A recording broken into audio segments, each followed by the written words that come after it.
Maestros, ¿cómo están ustedes? Muy buenas noches, soy Manuel Quiles Cruz, aquí haciendo esta transmisión en tiempo real para comentar algunas situaciones respecto de evaluaciones que tienen que ver con directores escolares o con supervisores. Hemos estado trabajando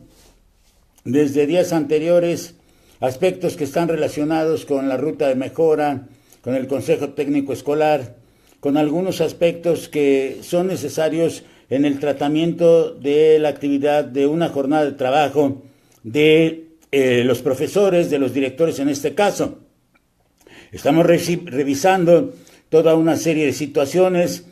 Mañana ya es el examen para algunos que van a presentar el correspondiente a promoción. Y hemos venido trabajando también inclusive algunos enfoques. Me llama la atención, por ejemplo, aquel enfoque de enseñanza como entrenamiento de habilidades. Cuando va a la parte de la construcción, en uno de los videos que yo he realizado, estoy hablando de los tipos de aprendizaje, y hablo del aprendizaje por adaptación, del aprendizaje por construcción social, de los heurísticos, de los aprendizajes significativos. Inclusive menciono al doctor de Bono en el aspecto del aprendizaje paralelo, y pues está Hilda Taba, por ejemplo, como en el caso del aprendizaje por habilidades, pero también Rosa María Torres desde un texto que fue clásico, bueno, es clásico en realidad, porque ya desde los 90 nos empieza a hablar de lo que son las cuestiones de aprender a aprender, y nos habla de un enfoque como entrenamiento de habilidades. Las necesidades básicas de aprendizaje que están presentes, donde este enfoque se apoya en la necesidad de vincular la formación de capacidades al contenido y al contexto cultural, donde dichas habilidades y tareas adquieren pues un significado también, porque estamos hablando de tareas, y tarea es un concepto que yo tengo que entender como lo que se sabe hacer. ¿Cuál es la tarea que corresponde a un maestro? Los maestros sabemos perfectamente cuáles son nuestras tareas, e inclusive he señalado en otros momentos que hay 3 funciones de los profesores. El transmitir conocimientos es fundamental. El caso de mover la capacidad intelectual de nuestros estudiantes, y la otra condición, la tercera, sería mostrarse como un ejemplo de superación personal y profesional. Cuando vamos a estos aspectos de la superación personal y profesional y tratamos de verlo desde ahora como en los aprendizajes clave, cuando me empiezan a hablar de las habilidades socioemocionales, me recuerdan aquellos aspectos que tienen que ver con la ética del docente, con su práctica y ejemplo ante los actores educativos. Así es que necesariamente tiene que haber una habilidad que le permita al maestro resistir, retrasar o manejar lo que serían los propios impulsos, así como la intención de actuar incontroladamente. Y estamos hablando del control, del autocontrol de impulsos. En los aprendizajes clave, por ejemplo, la ética del cuidado, tiene que ver, el punto de partida es el autoconocimiento. Esa es una situación bastante difícil, porque yo lo he venido trabajando con maestros y me doy cuenta que a veces también a los profesores les cuesta hacer una reconstrucción de su proceso de vida, y de tal forma que, bueno, pues para los aprendizajes y para las enseñanzas, los enfoques que se están manejando en aprendizajes clave que tienen que ver con el enfoque competencial, por ejemplo, o con el enfoque humanista, o con la idea socioemocional, nos coloca también en la condición de la enseñanza por habilidades. Por eso, estas enseñanzas por habilidades que nos llevan a la parte de la demostración de los maestros, de la parte valorada, de la parte que corresponde con la ética del docente, con su práctica, con su ejemplo, ante los actores educativos, por ejemplo, nos obliga a reflexionar sobre una serie de condiciones en el cual, por ejemplo, el caso de lenguaje y comunicación, donde está la parte correspondiente al enfoque comunicativo y funcional en un momento, en los 90, después las prácticas sociales, el enfoque de las prácticas sociales, el uso de la lengua, y habría que ver que un director necesita conocer los propósitos de la asignatura de español. Por ejemplo, como ahora que se va a hablar de primer grado a partir del próximo año escolar, y si nosotros lo viéramos esto desde el primer grado en los modelos anteriores, entonces tendríamos que observar cómo nuestros niños tendrían en el logro educativo desempeñarse con eficacia ante diversas situaciones o prácticas, y estas prácticas necesariamente tendrían que ver con el uso de la parte del lenguaje y con el aspecto que tienen que ver, o los aspectos que tienen que ver con las propias prácticas que llevaran a nuestros estudiantes a hacerlos que participen de una manera activa en la vida escolar y extraescolar, ¿sí? Por eso los aspectos que fueron revisados en el Acuerdo 592 y que necesariamente tendrán que ser aplicados por los profesores en este tipo de instrumentos, pueden ayudarnos a hablar de aspectos como, por ejemplo, los aspectos gramaticales y semánticos, contenidos en el análisis y en la descripción del lenguaje. Estos aspectos tienen relación con el concepto de competencia, porque el concepto de competencia se sigue revisando.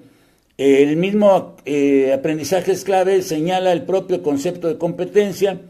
desde un enfoque, y el concepto de aprendizajes claves como aquellos aprendizajes que se realizan en la escuela, pero que tienen 4 conceptos en donde uno más, que son las prácticas, resalta, y que tiene que ver con lo que realmente se puede aprender dentro de la propia escuela. Y en los instrumentos, pues nos han venido hablando inclusive de los aspectos que tienen que ver con las competencias, y que en algún momento pues han definido las propias competencias a través de las diferentes situaciones que se manejan, ¿sí? Cuando nos hablan de que implica un saber, el saber hacer que tiene que ver con las habilidades, con el saber que tiene que ver con los conocimientos, o con la valoración de las consecuencias de ese hacer que tiene que ver con los valores y con las actitudes. Y van presentándose en la experiencia del director todo lo que ha venido revisando,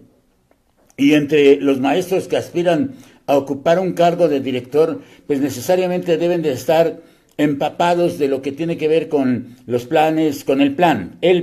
y con los programas de estudio, para que puedan definir y caracterizar, por ejemplo, a la educación, porque el carácter de la educación desde la política educativa y cómo se viene observando, donde se da una condición normativa desde el artículo 3 que caracteriza a la propia educación. Además, faculta al poder público para organizar el funcionamiento de la educación. Ahí está el artículo 3, ahí está su ley reglamentaria, que es la Ley General de Educación, y desde ahí también la experiencia de los directores tiene que mostrarse, y aspectos que tienen que ver con la parte educativa internacional, las propuestas como la Declaración Mundial sobre la Educación para Todos, o la educación en educación básica, y desde dónde y cómo empiezan a conceptualizarla a esta parte de la educación para todos, donde se habla de que la base para un aprendizaje y un desarrollo humano permanente, sobre la cual los países pueden construir sistemáticamente nuevos niveles y nuevos tipos de educación y capacitación. Y si observamos el contenido de esta idea, es decir, desde las reuniones, de las primeras reuniones, inclusive aquella reunión donde se trabajó contenidos básicos, reunión internacional, la reunión de Tailandia, y después donde se van trabajando los otros conceptos, entonces encontramos que en un concepto de educación para todos, la base para un aprendizaje y el desarrollo humano permanentes están presentes, cómo se construyen nuevos niveles, cómo se construyen nuevos tipos de educación, cómo se construyen nuevos tipos de capacitación, inclusive de los que hablábamos el día de ayer y antier relacionados con el proceso de modernización educativa en el sentido de lo que tiene que ver con los programas emergentes de actualización a maestros, los programas de actualización a maestros, el programa permanente de actualización a maestros y el PRONAP. Y todos estos aspectos que se van manejando, por lo que me han comentado algunos profesores, inclusive que han presentado el examen de ingreso, hay una variedad de preguntas que tiene que ver con los niveles del tipo básico de la educación y donde, desde mi punto de vista, en el caso de la educación preescolar, la evaluación es fundamental porque tiene un carácter cualitativo, ¿sí? Está centrada, por ejemplo, en identificar los avances, en identificar las dificultades que tienen los niños en sus procesos de aprendizaje. El día de ayer platicaba yo con maestros de educación especial, donde me comentaban que por la experiencia que ellos tienen con los 3 niveles, educación preescolar siempre presenta una mejor manera de sistematizar inclusive la planeación, porque tienen un mejor manejo teórico de los conceptos que deben de revisarse, que deben de ayudarse a desarrollar o a construir en los propios niños. Así es que estos avances, estas dificultades que tienen los niños en sus procesos de aprendizaje y que de manera constante se están haciendo acciones que tienen que ver con los aspectos de la propia evaluación. La evaluación es como el proceso de los procesos. La evaluación está en un proceso de enseñanza-aprendizaje de principio a fin, inclusive como lo están manejando en los 70s con los conceptos de Chadwick a partir del concepto de información confiable, útil y confiable, ¿sí? Que se puede sistematizar, y donde están los conceptos que se tienen relación con los momentos de la evaluación, el momento del diagnóstico o el momento inicial, la formación, el momento de la evaluación continua o permanente y el momento de la evaluación sumativa y final. Y si vamos observando, todo este concepto de evaluación ha ido avanzando, o al menos lo han ido planteando con otros conceptos, como en el caso del principio pedagógico número 7, donde nos están hablando de aspectos que tienen que ver con la heteroevaluación, la coevaluación, la autoevaluación. Y si lo veo desde los aprendizajes clave, ahora de lo que me están hablando tiene que ver con momentos de evaluación. Ellos nos están hablando ahora de momentos que empiezan, el primer momento que iría de agosto a noviembre, el segundo de diciembre a marzo, el tercero de abril a julio. Pero si yo lo observo, aunque no lo dicen los aprendizajes clave, lo que estoy observando es una organización cuatrimestral, ¿sí? Es decir, esos 3 momentos me permiten llegar hasta julio y lo que se pretende hacer es que al final de cada momento haya un informe de la medición. Eso están utilizando el concepto de medición. A menos que mi lectura haya sido mala, ellos están utilizando el concepto de la medición. Y cuando esto sucede, entonces yo empiezo a observar cómo tiene que ser el carácter de la evaluación. Igualmente están manejando información, están manejando confiabilidad, están manejando varios conceptos y finalmente tengo que entregar un informe. Es un informe de medición, pero yo agregaría cuestiones que no ligeramente se manejan en los documentos, como el caso de la evaluación y el seguimiento. En la parte que tiene que ver con los aspectos de lo que es la evaluación y el seguimiento en la gestión escolar, porque la evaluación y seguimiento pertenece al campo también de la gestión escolar. Y desde el campo de la gestión escolar, lo que yo voy observando en la evaluación y seguimiento es cómo voy a atender, por ejemplo, a los niños en cualquiera de los grados, sea en preescolar, en primaria o en secundaria. ¿Cómo doy esa atención para que yo pueda tener esa evaluación y ese seguimiento? Ir haciendo seguimiento desde donde ahora me piden que yo vaya registrando también, como me lo han pedido, la serie de evidencias. De ahí entonces también estos aprendizajes clave de los que ahora me están hablando, que para educación preescolar tienen la temporalidad del nivel, que no es el caso de la educación primaria o de la educación secundaria, que tienen la temporalidad del grado. Sí, y que en el caso de las secundarias, las asignaturas son los que van colocando las acciones también, tanto de la evaluación del cumplimiento de los aprendizajes o del cumplimiento de la evaluación y el seguimiento.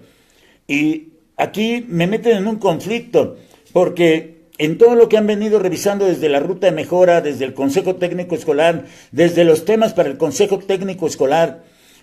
nos están hablando inclusive desde los principios pedagógicos en el 592, nos están hablando de lo que tiene que ver con colocar al alumno como el centro del aprendizaje. Y me piden por otro lado una medición. ¿Cuál va a ser el proceso? Y yo comentaba con uno de los grandes teóricos de la construcción que si fuese ese el caso, por ejemplo, necesitaría haber aprendizajes puntuales y que estos aprendizajes puntuales también se reflejaran. ¿A qué voy en este sentido? A que cuando me están hablando de la cuestión o del aspecto de la calidad educativa, que me hablan de la calidad educativa y regreso al discurso de diciembre de Nuño, cuando habla de que nos empieza a decir de que es el viejo modelo el que hay que cambiar, pero nunca identifica al viejo modelo y señala que todo lo que se ha hecho antes no ha funcionado, no ha dado los resultados. Desde ahí entonces empiezo a hacer toda una serie de ideas que me hacen arrancar desde el programa de educación preescolar 1992, donde está el método de proyectos metodológicamente, y desde donde se empieza a hablar con mucha más fuerza de la construcción que las educadoras ya venían trabajando desde el programa de 1981, en el programa de los 3 libros, donde el primer libro era la planificación general del programa. Pero en el caso del programa de educación preescolar de 1992, la producción de los materiales que se hizo, todos aquellos materiales como bloques de juegos y actividades, o como el jardín de niños unitario, o espacio, materiales y tiempo, o los correspondientes a la supervisión escolar, al consejo técnico, al desarrollo y psicología del niño, al conocimiento del niño, todos aquellos materiales que se estuvieron haciendo llevaban a la construcción el mismo programa de educación preescolar 92. En el caso de primaria, el concepto que colocan en el programa de 93-94 es contenidos básicos y desarrollo de habilidades intelectuales y de reflexión. Y esto también va a educación secundaria. Entonces quiere decir que la primera generación de la construcción, o bajo esa idea constructivista, salió de preescolar en 1995. En 2001 salió esa misma generación ya con preescolar y primaria. Y en 2004 salió la generación ya, vamos a dar 2005. Bueno, que sea 2004, porque 2004 de 2001 a 2004 son los 3 años de secundaria. Entonces quiere decir que de los niños que cursaron preescolar de 1992 y que terminaron su secundaria en 2004, todos fueron preparados bajo la idea de la construcción. Y si el primer examen de PISA se aplica con Cedillo y desde ahí empezamos a obtener malos resultados, quiere decir que de 2004 a 2016, cuando es el discurso de Nuño sobre la calidad de la educación, han egresado generaciones completas, 12 generaciones bajo la idea de la construcción. Y estas 12 generaciones bajo la idea de la construcción, entonces en la idea de Nuño en 2016, son un verdadero fracaso. Esto significa que estamos peor entonces que antes de la reforma del proceso de modernización educativa. Y antes estamos hablando en educación primaria del conductismo. De tal forma que o el conductismo ha demostrado que es eficiente y necesitamos aprendizajes puntuales para que nuestros alumnos aprendan. Y ahí es donde voy a entrar con el problema, porque los directores lo están tratando de resolver, ayudar a resolver este tipo de problemáticas en un histórico que viene desprendido desde el diagnóstico y desde el proyecto escolar. El diagnóstico en aquellos cuadernillos cuadernos para transformar nuestra escuela, en esos cuadernos para transformar nuestra escuela, en el cuadernillo 2 el diagnóstico, en el cuadernillo 3 el proyecto escolar. Desde ahí, desde esos cuadernillos, yo nunca conocí el cuadernillo número 1, pero en los cuadernillos 2 y 3 está la base del proyecto escolar. Es decir, que en términos de gestión educativa, de gestión escolar, está el paso de la planeación a largo plazo a la planeación estratégica. He comentado en otros videos, maestros, que tengo un canal que se llama Temas de Política Educativa en México, donde le recomendé a los directores que vieran esos videos. Son 12 videos que les dan una idea histórica de lo que es el planteamiento de la gestión escolar y cómo se fue desarrollando esta idea de la gestión escolar. De tal forma que si pueden ver esos videos, más todos los comentarios que he venido realizando, más los comentarios que tengo en mi canal de videos Manuel Quiles Cruz, donde hay más de 250 videos, y desde donde me han dicho profesoras que les han servido para sus exámenes, desde ahí entonces podríamos tener una idea mucho más clara sobre cómo se ha venido dando este proceso de gestión escolar hasta llegar a lo que sería el plan de mejora y la ruta de mejora, la estrategia global y los aspectos que se están manejando en las reuniones de Consejo Técnico Escolar. Aparte, la producción de materiales que se han venido realizando también, que necesariamente los profesores tendrían que estar revisando con motivo, por ejemplo, no nada más del examen de mañana, con cualquier examen. Lo que necesitamos los maestros es estudiar. Necesitamos estudiar, necesitamos revisar nuestros materiales, necesitamos ver qué nos están proponiendo, qué nos proponen, conocer lo que nos proponen para poder criticarlo, inclusive para poder enfrentarlo y, por qué no, para poder proponer cosas nuevas, porque los momentos de la política nacional se vienen de una manera diferente y no son momentos para espíritus endebles. Soy Manuel Quiles Cruz, maestros. Muy buenas noches. Éxito el día de mañana a quienes van a presentar examen. Hasta mañana, maestros. Gracias.